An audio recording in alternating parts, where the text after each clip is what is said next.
time? We're good, actually. What time is it? It's 9:18. It starts in an hour. Where do you see the time? Over here. Oh. Do you mind talking a little more, or would you rather take a break? No, I can talk. Where are we?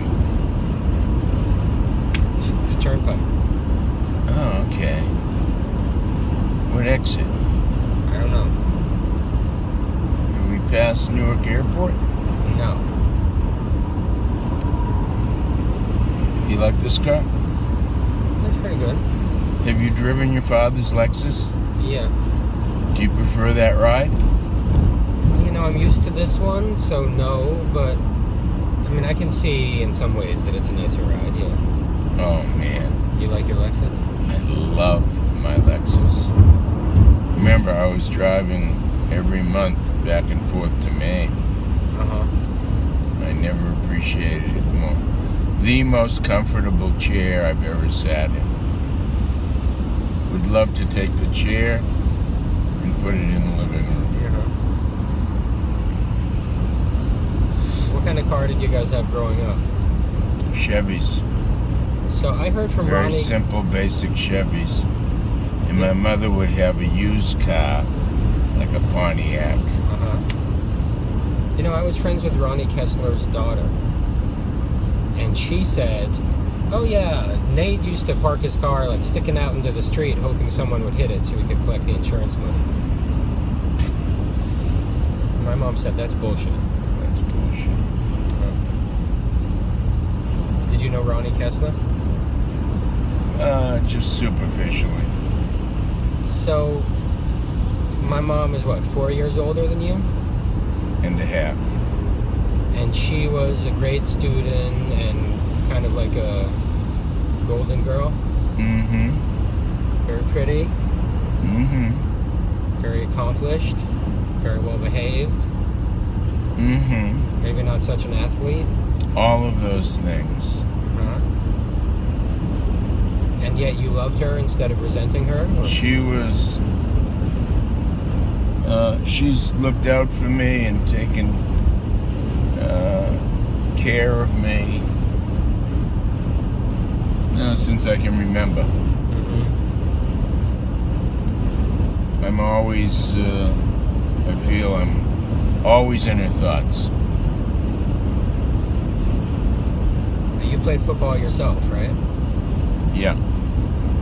In high school? In high school and then in military school. That was Norwich? University. I will try, sir. Well, that was what they had you say? That was one of the many things they had us say. What else did they have you say? Did you like Norwich?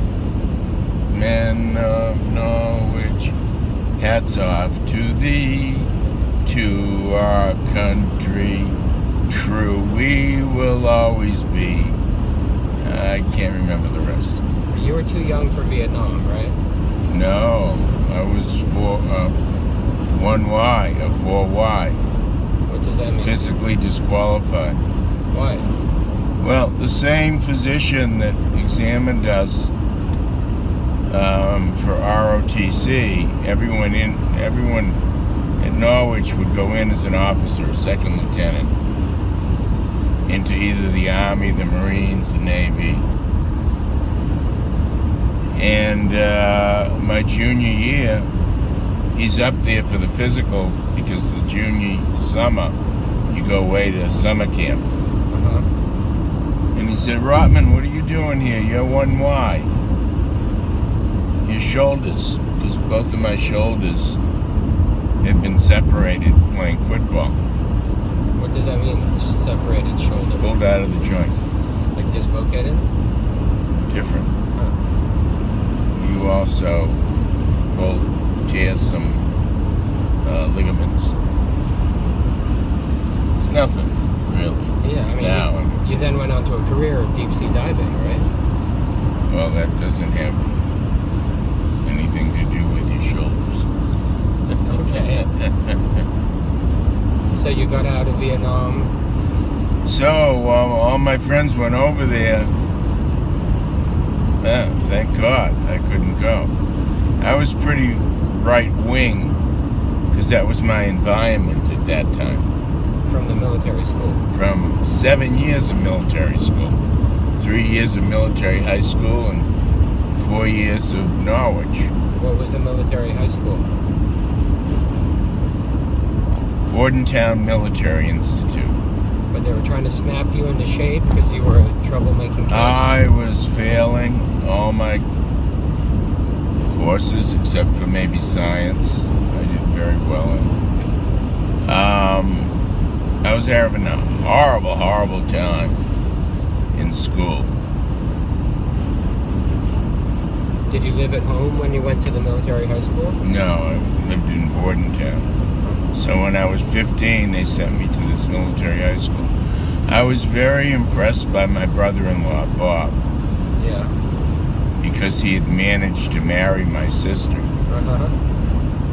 And he had gone to military high school. Uh-huh. And then he went to Harvard. Uh-huh.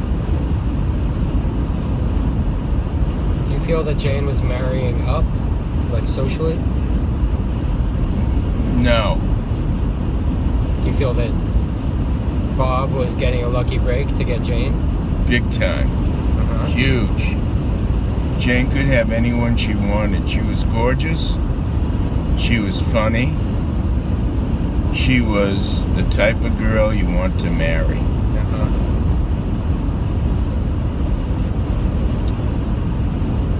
So you didn't get into Vietnam, but you were saying you were pretty right-leaning, so you kind of wanted to go and do your part? Well, I was sort of...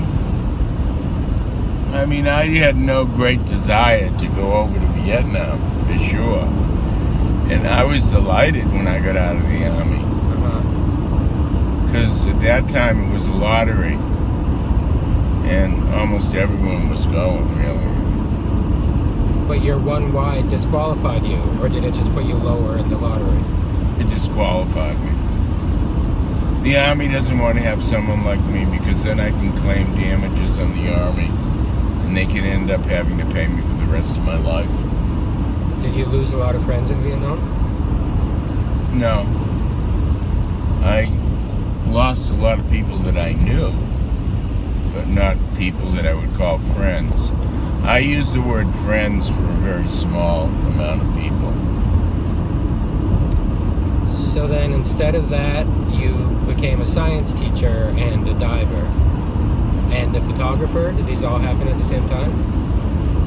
First, I became a science teacher through my father's contacts. I wasn't even certified to teach. And then... so he got you certified, or he... No, he just got me the job without the certification. Uh-huh. And I did that for 7 years, and... 7 years? Yeah, from 23 to 30. Uh-huh. At a high school? Junior high. Public? 6th, 7th, and 8th grade. A big, low-class area in Cambridge. East Cambridge. The Harrington School. The Harrington School. Large. What was the population? Oh, probably had close to 800 students. Black, white, Jewish, everything. Irish? Mostly from the projects across the street. A lot of Irish. And then a lot of the immigrants came from the Azores. Portuguese was their language. And so I'd get out of school at 2:30 and I'd be diving up in Gloucester, an hour away, every day. Now, how did you get into the diving? A friend taught me how to dive. What friend? Ken Beck. He's an artist. You're still friends with him? Mm-hmm. Yeah. So you go But diving? before the diving was the Oriental rug business. Uh-huh. And because I had traveled in that part of the world and was sort of intrigued by these handmade rugs, I started a small business with another friend of mine, where I'd go over to Iran and Afghanistan 2-3 times a year and buy rugs. And it was a blind item. The markup was sometimes 500%. How did you start traveling to that part of the world? When I graduated from college, I worked for a few months, saved some money, and left for a year. Left America for the first time and traveled primarily in the Middle East. What drew you to the Middle East? A course I had in world religions as an elective my last semester in college, where we studied about Islam and then of course Israel was there, and I had grown up in I had a strong Jewish identity, and I'd never been to Israel. So it gave me an opportunity to travel. I bought a car, brand new Volkswagen in Germany, that I could sleep in, like a little Volkswagen squareback. And I drove that all around the Middle East, into Syria, Lebanon, Turkey. By yourself? Yeah.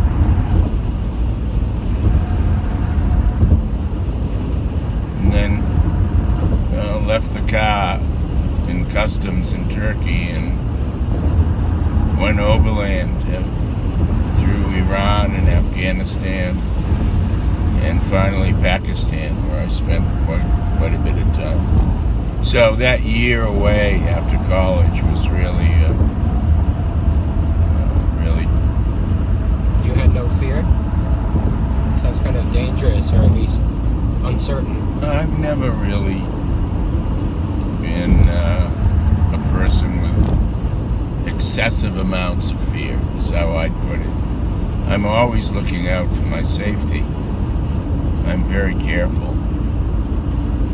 But anytime I put myself into what some people might consider a dangerous situation, believe me, I've looked at it many different directions and deemed it there's a good chance that I'm going to come out of this just fine. Just don't do this, don't do that. So. Who was the friend who you sold the rugs with? Fred, who was the music critic for Downbeat magazine. What's his last name? Bouchard. You're still friends with him? Yes. And then when did the photography come into your life? I was arrested for diving and taking short lobsters. Oh. And In Boston? In Gloucester. So after I was found guilty and paid this $600 fine, which was a huge amount, I didn't feel like going after lobsters.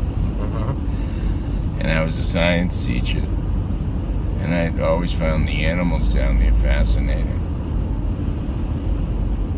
So I started photographing underwater. I became pretty obsessed by it, doing it all the time. Got better and started to get myself published and took off. What was your first publishing? In a magazine? Yeah, Skin Diver magazine. That was the pictures? magazine you bought.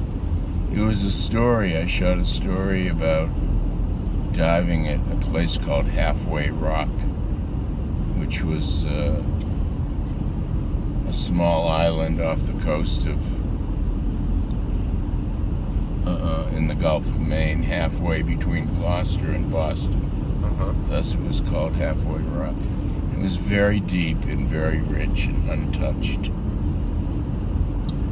How long did it take before you were making enough that you could quit your teaching job? Well, I sort of did it like,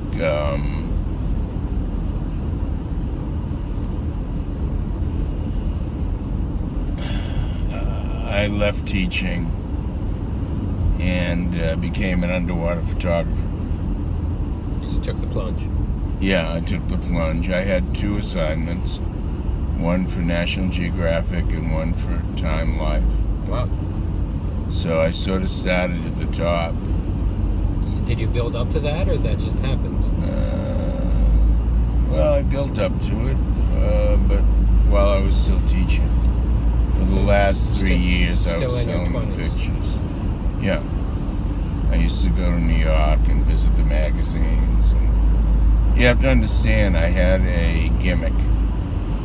My gimmick was I did something no one else did. Underwater.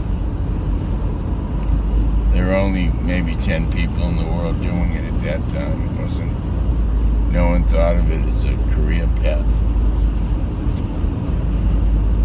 And how did you know how to sell your own material? You just figured it out as you went? Well, I've been around my father. Selling is something that one way to get good at it or to lean toward it is to observe it growing up.